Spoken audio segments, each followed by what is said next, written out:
나누겠습니다. 역대상 17장 16절부터 27절입니다. 나에게 주어진 언약이란 제목으로 하나님 말씀 나누겠습니다. 나에게 주어진 언약입니다. 오늘 본문은 어제 나왔던 하나님 메시지에 대한 다윗의 반응에 대해서 얘기하고 있어요. 어제 메시지를 좀 잠깐 요약을 해볼게요. 다윗이 뭘 건축하고 싶어 했죠? 성전을 건축하고 싶어 했습니다. 그런데 하나님이 뭐 하셨어요? 거절하셨습니다. 거절하시고, 그리고 지금까지 다윗의 인생을 여기까지 이끌어 오셨다는 얘기를 하십니다. 결국엔 누가 하셨다는 거예요? 하나님이 하셨다. 그래서 다윗이 기름 부음을 받고 우여곡절이 있었지만 하나님은 지도자의 위치에 올려놓으셨어요. 그리고 앞으로 약속을 합니다. 내가 너를 존귀한 이름이 되게 하겠다, 만들어주겠다, 이렇게 얘기하시면서 모든 대적으로 복종하게 하고 너의 왕조를 이제 내 씨로부터 나온 아들로부터 세워져서 영원히 견고하게 만들어주겠다라고 하는 굉장한 메시지를 전해주십니다. 이것을 다윗 언약이라고 불러요. 다윗 언약. 그러니까 하나님의 언약이 상당히 일방적이에요. 일방적으로 찾아오셔서 복을 주시겠다고 하고 약속하시고, 이 엄청난 축복을 그냥 어떻게 보면 그냥 갑작스럽게 받은 거예요. 그러니까 다윗은 어떤 상황이냐면 감격스럽다 못해서 황당한 거예요. 지금 야, 내가 뭐라고 하면서 16절에 이제 오늘 본문에 한번 읽어볼게요. 같이 읽어볼까요? 시작. 다윗 왕이 여호와 앞에 들어가 앉아서 이르되 여호와 하나님이여 나는 누구이오며 내 집은 무엇이기에 나에게 이르게 하셨나이까. 하나님, 내가 누군데 이렇게 강력한 하나님의 축복과 약속을 해주시는 겁니까? 이렇게 지금 얘기하는 거예요. 정말 그럴만한 게 뭐냐면, 여러분, 다윗은 처음에 기름 부음 받을 때부터 주목받지 못한 사람이었습니다. 맞습니까? 가족들로부터도 인정을 받지 못한 사람이었어요. 그는 부르지도 않았습니다. 그죠? 그런데다가 기름 부음을 받는 순간부터 계속해서 이 나라 전체의 왕에게 쫓김을 받는 인생, 내침을 당하고 쫓김을 당하는 인생이었기 때문에 주목을 받지 못하는 인생이었어요. 그러니까 어떻게 보면 다윗은 사람들만 보면, 상황만 보면, 만약에 다윗이 언약이 없고 말씀이 없었다면 굉장히 자존감이 낮아져 있는 사람이란 말이죠. 이런 사람에게 하나님 말씀이 주어졌으니까 이렇게 얘기할 만해요. 내가 누구이기에, 내 집은 무엇이기에 나에게 이렇게 하나님이 약속을 하시고 축복을 하시냐는 거예요. 여러분, 이런 황당함이 우리에게도 있다는 거예요. 맞습니까? 내가 뭔데 하나님 저를 예수님을 알게 하시고, 예수님을 아는 것뿐만 아니라 믿게 하셔서 하나님 자녀가 됐습니까? 영원한 저 새 나라에 어떻게 저는 백성뿐만이 아니라 자녀가 된 겁니까? 여러분, 우리가 하나님 자녀잖아요. 우리가 하나님 자녀다 하니까 하도 얘기를 들어가지고 그게 별 볼 일 없어 보이지만 엄청난 거거든요. 그냥 왕 정도가 아니라 만왕의 왕, 이 천지 만물을 주관하시는 그 하나님의 자녀가 됐다.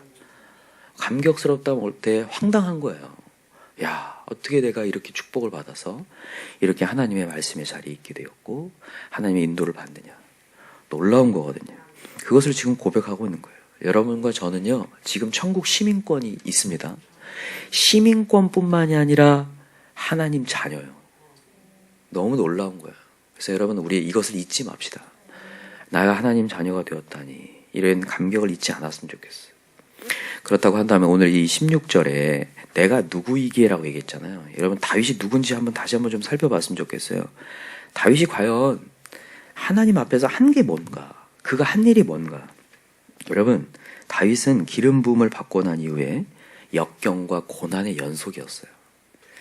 그러나 그가 한 일은 하나님을 기다리며 기도한 것밖에 없어요. 하나님이 어떠한 자리를 허락했든지 간에 그는 주 앞에 엎드리고 기도한 것밖에 없다고요. 그게 그의 인생의 한 모든 일이에요. 그는 자기가 복수할 수 있는 상황이 닥칩니다. 그죠? 자기를 쫓아다니는 다윗을 죽일 수 있는 상황이 닥쳐요. 그죠? 죽입니까? 안 죽입니까? 안 죽여요. 왜냐하면 복수는 내 영역이 아니라 누구 영역이니까. 하나님 영역이니까. 그는 자기의 야망과 사심을 가지고 사람을 선동하지도 않습니다. 야, 나와 함께 하자, 동역하자, 이렇게 하지도 않아요. 그냥 주님의 뜻을 따라가는 거예요. 그리고 기다리는 거예요. 그러면 어느 순간 하나님이 동역자를 붙여줘요. 그들이 찾아와가지고 내가 당신을 동역하겠습니다 하는 거잖아요. 나중에 사울왕이 죽고 나서 이제 드디어 나의 왕이 되겠구나. 아, 드디어 됐다. 이렇게 생각했는데 여러분, 다윗이 사울왕 죽고 나서 온 이스라엘 전체의 왕이 됩니까? 안 됩니까?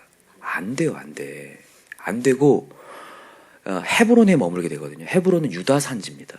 그러니까 이 다윗이 유다 지파잖아요. 그죠? 유다만 다스릴 수 있는 상황이에요. 몇 년 동안이요? 7년이요. 7년. 여러분 7년이 그냥 글자로 보니까 작지 7년 깁니다. 여러분 우리 한 주간도 길어요. 기도 응답 하루만 안 이루어져도 우리 미치려고 하거든요. 7년이라니까요.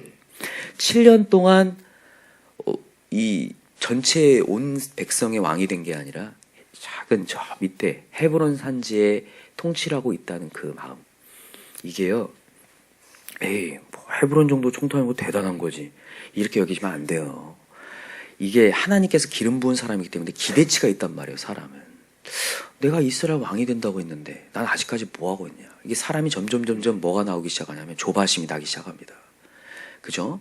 그게 점점 이제 원망이 되기 시작하고 불평이 나오기 시작하고 한숨이 나오기 시작해요. 야, 나는 이제 여기서 끝나는 건가? 아, 뭐가 왜 이렇게 안 되는 거? 이럴 수 있거든요. 그러나 다윗이 여기에서도 사심을 가지고 막 자기가 뭔가 해보려고 하지 않아요. 그 당시에 이제 헤브론을 다스리고 있을 때에 그 사울의 군대 장관이었던 아브넬이 사울의 아들 이스보셋을 왕으로 세웁니다. 그죠? 이스라엘의 왕으로 세웠단 말이에요. 그래서 지금 나라가 분열된 상태에서 이렇게 통치가 되고 있는 상황 속에서도 다윗은 이스보셋을 어떻게 해버리려고 하지 않아요. 기다리고 하나님께 외치고 무릎 꿇는 밖에 없단 말이죠. 그랬더니 나중에 그 안에서 내부에서 분열이 일어나서 결국엔 폐위가 되잖아요. 그리고 결국에는 7년 만에 하나님께서 온 나라를 다스릴 수 있는 왕으로 세워주셨다는 거예요. 다시 말씀드릴게요. 다윗의 인생을 보니까 어떠냐면 다윗은 하나님 계획에 순종한 것밖에 없어요. 그리고 기다리고 기다린 것밖에. 그냥 인생이 물 흐르듯이 주님을 수긍한 것밖에 없다라는 거예요. 이게 여러분과 제가 오늘도 배워야 할 점입니다. 하나님이 뭐 하기 원하시냐면 하나님을 바라보기 원하시는 거예요. 그러니까 하나님이 왜 다윗의 인생을 기뻐하시냐면요. 다윗의 인생을 통해서 하나님은 마음껏 자신을 드러낼 수 있었기 때문에 기뻐한 거예요. 어떤 의미인 줄 아시겠어요? 만약에 하나님 우리를 선택했는데 맨날 내 계획대로만 가려고 해요. 안 되면 원망하고 불평하고 막 그러면 하나님이 불편할까요? 안 불편할까요? 불편해요. 근데 내가 하나님의 뜻을 따르겠다고 내 것을 내려놓고 하나님을 주목하면서 네 그렇게 가겠습니다 하면 하나님이 너무 기쁜 거예요. 그래, 내가 네 인생 통해서 나를 마음껏 드러낼 수 있어서 너무 기쁘다. 여러분, 하나님은요 능력이 충만하신 분이어서 하나님이 드러나줘야 돼요. 근데 우리가 그렇게 안 만들거든요. 하나님의 능력이 완전히 드러나기보다는 내 계획대로 안 되면 불평과 원망을 통해서 하나님을 되게 불편하게 만들어요. 아, 좀만 기다리면 내 계획대로 갈 텐데 너 왜 그러니? 이렇거든요. 근데 다윗은 그게 아니었다라는 거예요. 그냥 기다려요. 이전에도 말씀드렸지만 사울왕이 쫓김을 15년이라니까요. 엄청난 시간인데도 그때마다 하나님을 찬양하고 기다리며 복수는 주님의 것입니다. 그렇게 나아갔을 때 하나님이 역사한다는 거예요. 여러분, 오늘 이 말씀을 듣고 다시 한번 우리의 삶을 내려놓읍시다. 우리의 계획을 내려놓고 마음껏 하나님이 내 인생을 통해서 자신의 계획을 사용하시도록, 능력을 사용하시고 누리시도록 여러분 우리가 하나님께 내어드렸으면 좋겠어요. 그래서 예수님께서 그 얘기하시죠. 네가 정말 내 제자가 되려거든 자기를 뭐하고? 부인하고 십자가를 지고 나를 쫓아오너라. 그게 내 제자다. 그래야 하나님의 능력이 마음껏 드러난다. 얘기하시거든요. 물론 여러분 아까 전에 우리 선생님의 큐티를 통해서도 듣지만 우리가 처음에는 우리 계획대로 갑니다. 그죠? 그런데 하나님의 말씀을 들을 때 점점 그 고집이 꺾여져 가야 돼요. 그죠? 1차 회심, 2차 회심, 4차 회심까지 하셨다는데 10차, 20차까지 가십시다. 우리는 꺾어질 게 상당히 많아요.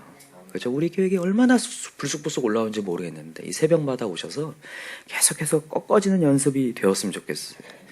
그래서 오늘도 여러분 다윗은 꺾어지는 시간이었어요. 그죠? 반응을 통해서 자신의 계획으로 성전 건축에 대해서 얘기했지만 거절당했어요. 꺾여지죠? 근데 그는 하나님 말씀 앞에 수긍합니다. 그러면서 18절에 뭐라고 고백하는지 보세요. 18절 참 귀한 고백인데 18절 시작. 주께서 주의 종에게 베푸신 영예에 대하여 이 다윗이 다시 주께 무슨 말을 하오리까 이거예요. 이게 진짜죠. 주께 무슨 말을 하오리까. 아유 주님 제가 무슨 다른 의견을 더 제시하겠습니까? 하나님이 그렇게 하시겠다는데 하나님이 크신 분인데. 자 19절 보세요. 시작. 여호와여 주께서 주의 종을 위하여 주의 뜻대로 이 모든 큰 일을 행하사 이 모든 큰 일을 알게 하셨나이다. 하나님이 다 큰 일이신데 내가 더 이상 무슨 얘기를 하겠습니까? 여러분 하나님을 인정하고 하나님 말씀을 붙든 자는요 의견이 사라져요. 사견이 없어져요. 사견이. 제가 이전에도 말씀드렸죠. 의견이 벌써 많다는 것은 내 뜻대로 가겠다는 거예요. 나 편하겠다고 하는 거거든요. 교회 안에서도 벌써 회의가 길어지고 의견이 많아진다. 거의 대부분이 내 편하자고 하는 얘기들이거든요. 근데 오늘 하나님의 메시지가 들려오는 순간 내가 더 이상 무슨 말을 합니까? 할 말 없습니다. 주님 뜻대로 하십시오. 그리고 다윗은 뭐하냐? 또다시 하나님의 말씀을 붙들고 기도하는 거예요. 자 20절 읽어보세요. 20절 시작. 여호와여 우리 귀로 들은 대로는 주와 같은 이가 없고 주 외에는 하나님이 없나이다. 다시 한번 들은 하나님의 메시지를 붙드는 거예요.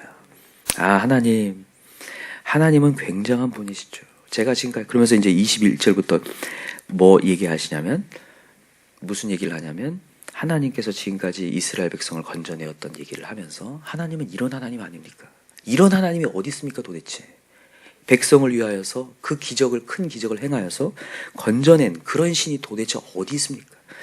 이렇게 하나님을 인정하면서 그가 하는 게 뭐냐면 23절부터 기도하는 거예요. 다윗의 특기는 기도입니다. 다윗의 취미는 기도예요.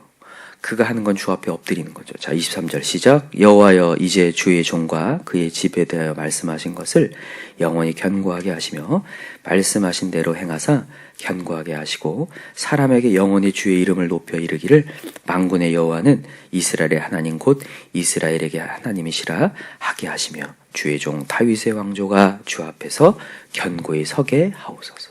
그 말씀 붙들고 그냥 그대로 기도하는 거예요. 그죠? 하나님께서 지금 다윗 왕에게 해준 말씀 그대로 기도하는 거 보이시죠?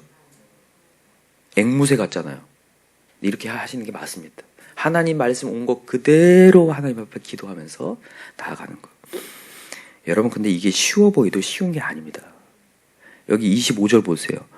하반절에 보니까 주 앞에서 이 기도로 뭐 할 마음이 생겼대요? 간구할 마음. 이게 굉장한 거예요. 하나님의 말씀이요. 나한테 들어왔을 때 이게 간구할 마음이 생겨야 되거든요. 근데 언제 생기냐면요. 이 말씀이 내 말씀이다라고 여길 때 생겨요. 어떤 분들은 이런 얘기를 할 수 있어요. 다윗에게 이렇게 좋은 하나님의 약속이 주어졌으니 당연히 기도할 마음도 생기고 얼마나 감격스럽겠습니까? 아니에요. 지금도 우리에게 전해져요. 지금 오늘 들려오는 이 새벽 말씀이요. 내 메시지일 수 있고요. 저 사람의 메시지일 수 있어요. 근데 어느 순간 되면요. 내 말씀이 아니라 저 사람 말씀으로만 들어요. 진짜 그렇더라고요. 너네 하나님, 내 하나님을 가르더라고요. 우리의 하나님이잖아요. 근데 진짜 믿음의 분량에 따라서 그건 너네 하나님이고 내 하나님은 그렇지 않다 이렇게 얘기하더라고요. 여러분 오늘도 다윗같이 약속이 우리한테 주어졌다니까요. 여러분 지금 이 굉장한 메시지들이요. 왕들에게 다 주어졌습니다. 사울 왕에게 주어졌을까 안 주어졌을까요? 주어졌어요. 한번 찾아볼까요? 그냥 사울만 한번 찾아봅시다. 사무엘상 12장을 한번 가보세요.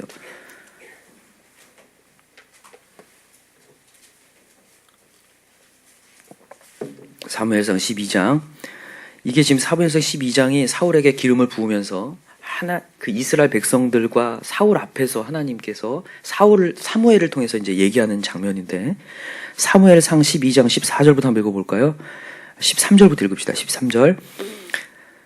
사무엘상 12장 13절 시작. 이제 너희가 구한 왕 너희가 택한 왕을 보라. 여호와께서 너희 위에 왕을 세우셨느니라. 너희가 만일 여호와를 경외하여 그를 섬기며 그의 목소리를 듣고 여호와의 명령을 거역하지 아니하며 또 너희와 너희를 다스리는 왕이 너희 하나님 여호와를 따르면 좋겠지만은 너희가 만일 여호와의 목소리를 듣지 아니하고 여호와의 명령을 거역하면 여호와의 성에 너희의 조상들을 치신 것 같이 너희를 치실 것이라.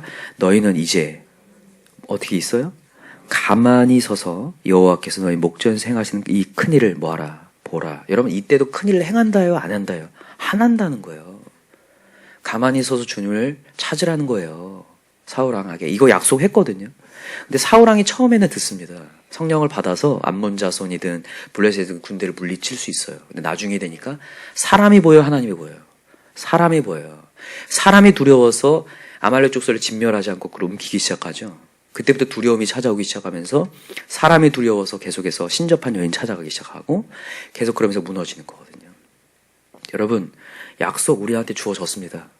오늘도 하나님의 약속 우리에게 주어졌어요. 그러나 그 약속을 내 메시지로 붙드느냐 그렇지 않느냐예요. 다윗은 그것을 내 메시지로 붙든 거예요. 약속을 붙들고 기도할 때 간구할 마음이 생겼나이다. 이제 하나님은 이루실 걸 믿습니다. 이게 나아갈 때 그 약속이 성취된 역사가 일어나는 거예요. 그래서 그의 자손에게도 하나님의 역사가 시작이 되면서 이스라엘에 하나님이 큰 부강한 나라를 만들어주신다는 데 있어요. 그래서 여러분과 제가 오늘도 해야 될 게 뭐냐면 하나님의 약속을 붙들고 하나님을 인정하는 거. 가만히 있어서 하나님을 인정하는 거. 너희는 가만히 있어 하나님 됨을 알지어다. 여러분 정말 이게 너무 중요한 것 같아요. 그러니까 오늘도 여러분 하나님 기다립시다. 다윗이 한 게 많이 없어요. 진짜로. 하나님 기다린 것밖에. 근데 사울은 자기 해보려고 하다가 무너졌다는 거예요. 그래서 여러분 오늘 여기 지금 사무엘상 찾았으니까 12장 16절 동그라미 해놓고 별표 해내서 정말 너희는 이제 가만히 있어서 여호와께서 너희 목전 행하신 이 큰 일을 보라. 하나님이 마음껏 우리 인생을 통해서 사용하시도록 여러분 오늘도 원망과 불평과 염려와 걱정을 다 내려놓읍시다. 그래서 오늘도 더 기도하고 더 묵묵히 하나님의 자리에서 순종해 갈 수 있는 저와 여러분 되길 간절히 기도합니다. 이 시간 우리 같이 기도했으면 좋겠는데요. 오늘 나의 어떠한 뜻대로 안 된다고, 계획대로 안 된다고, 우리의 영혼들이 변화되지 않는다고 오늘도 원망하면서 기도가 약해지지 않기 원합니다. 더 강력히 기도하겠습니다. 약속을 붙들겠습니다. 여러분 우리에게 약속 주어졌습니다. 주 예수를 믿으라 그리하면 너와 내 집에 구원을 얻으리라 믿습니까? 이거 약속 우리한테 주어졌어요. 내가 주님을 믿으면 너와 내 집 구원을 주신대요. 이거 내 메시지예요. 그거 내가 붙들고 가면 분명히 이룬다는 거예요. 집의 역사를요. 그러니까 오늘도 약해지지 말고 더 기도해야 됩니다. 또 사람 보면서 안 된다고 두려워하거나 걱정하거나 낙심하고 나아가지 말고 오늘도 다윗처럼 끝까지 15년이 걸리든 7년이 걸리든 끝까지 갑시다. 그 약속 붙들고 갔으면 좋겠고 하나님은 가서 제자 삼으라. 그러면 내가 세상 끝날까지 너희와 항상 함께 있으리라. 믿으시나요? 오늘도 우리 가서 제자 삼는데 나아갔으면 좋겠어요. 우리 이번 주일날 무슨 데이죠? 프렌즈데이인데 여러분 이게 프렌즈데이가 우리 학생들만 초청하는 자리가 아니라 우리 모두가 초청해야 되는 자리예요. 지난 패밀리데이 때 우리가 초청하지 못했던 우리 가족들도 다 초청했으면 좋겠고 다 얘기하셔야 됩니다. 다시 말씀의 자리로 다 돌아올 수 있도록 얘기하시고 또 우리 교회에 또 토요일 날에는 조금 뭔가 데코를 좀 해야 될 것 같아요. 우리 프렌즈데이인데 뭐 풍선을 붙이든지 뭘 해서 좀만 이렇게 좀 프렌즈데이 같이 조금 했으면 좋겠고 또 하나는 우리 새신자를 위해서 상품을 좀 전달할 수 있도록 좀 준비했으면 좋겠어요. 우리 목장마다 다 누가 올지 조금 어느 정도 예상하시잖아요. 그죠?